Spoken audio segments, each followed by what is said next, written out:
we started yesterday with a belief, which is a fact, that God exists, right? God is real. God is not inside of you. God is not a part of you. God is not you are not a divine essence until you receive some substances from God that make you such. And that's your choice to do, and you've got to know how to do it. But God exists, and God is real, and none of us are God.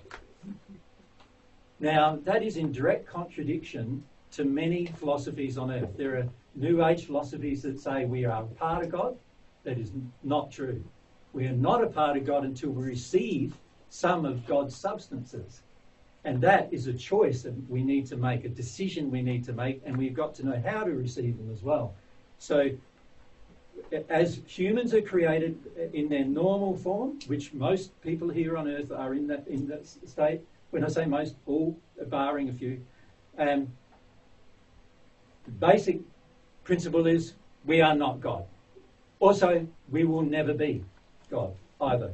God is an infinite being, self-realizing being, a self-actualized being, a person who you could say a person, but he's a soul who knows himself, knows who he is, knows everything about the universe because he created everything in it, is infinite, and we will never be that person, ever, in our entire existence.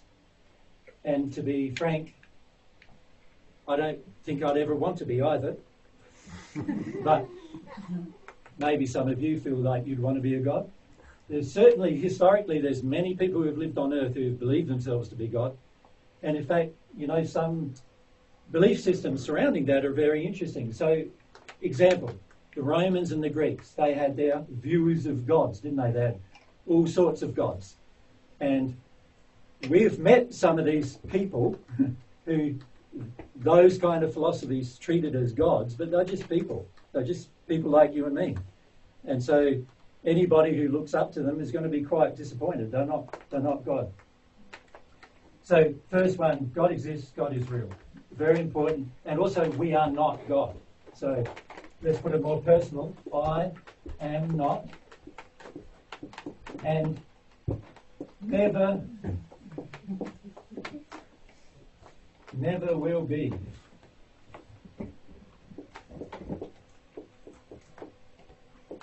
God.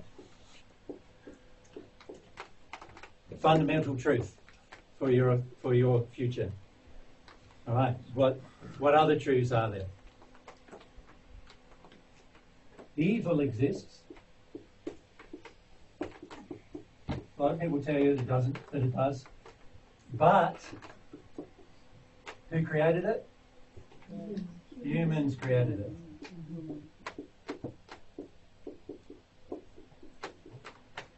All right. Fundamental thing to remember. Whenever you're faced with evil, whenever you're faced with violence, whenever you're faced with these other things that are related to evil, every time it came from a human source. Now, when I say a human source, remember all people who pass over into the spirit world are also human. So it could also be from a spirit source, but it's human. Right? That being said, there is no devil, Satan, Lucifer, all the different terminologies we use to. There is no king of evil. In reality, humans are the king of evil, you could say, but it's an individual thing. And the hardest thing you are ever going to find in your future is actually dealing with the evil within you, the evil that's attached itself to you. It's not a part of you, but it's attached itself to you over an experience in life. And the hardest thing to do, the hardest thing you will ever face is getting rid of it. That's the most difficult thing you'll ever have to do in your whole life. All right? Once you get rid of it, it's gone. So we can go from a state of being unloving to a state of loving. We can go from a state of perfection, imperfection, to a state of perfection. So this is the other thing. Humans were created perfect. There's no sin that guides your whole life on earth. There is inherited sin, which we'll talk about, but God didn't create it. It was something that was passed down from generation to generation. And there's lots of ways it's passed down, primarily through the sexual, emotional, and spiritual addictions people have, the false beliefs they have. That's how it gets passed down. So in other words, if I, as a parent, have a whole set of false beliefs, and then Mary is my child, then I will, through my actions and through my behaviour and through my education of her, I will pass down my errors to my child. And then my child will likely pass it down to the next generation and the next generation. And this is what has happened many, many times over on earth. But we were created perfect, so God expects us to get back our own perfection. He's not going to do it for us. He has plans to help us, but he's not going to do it for us. There's no magical solution to your problems. There's many addictive religions on earth that tell you there is a magical solution to your problems. That is not true. There are none.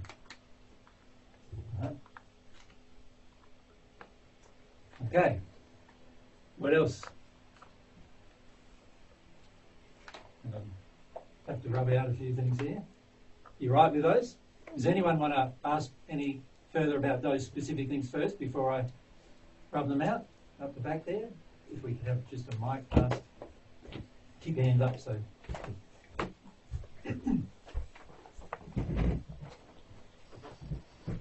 This is in relation to the last thing, the Humans created perfect? the one before that. So There is no devil? The hardest thing to eradicate within us is the evil. That we have imbibed over through our own decisions and choices. Yep. And how do you recognize it? And how do you work through releasing it? Is it also through the emotions, that you stay with the emotions? Yeah, they're very good questions. I don't probably want to talk about that right now, but I'll note them. but we will note that question down because that refers to how we recognise sin, doesn't it, really? Yeah. Yes. Really, the question is, how do I recognise the sin or the evil that's in me, and how do I release it? Yeah, because I imagine I am blind to my own sins. Yep, most people are. Yeah. So how do I start to recognize that? Correct. How do you become aware? Thank you. Yeah, good question. We'll write that down. Yep. And that's one question we'll talk about in a minute. Yep. So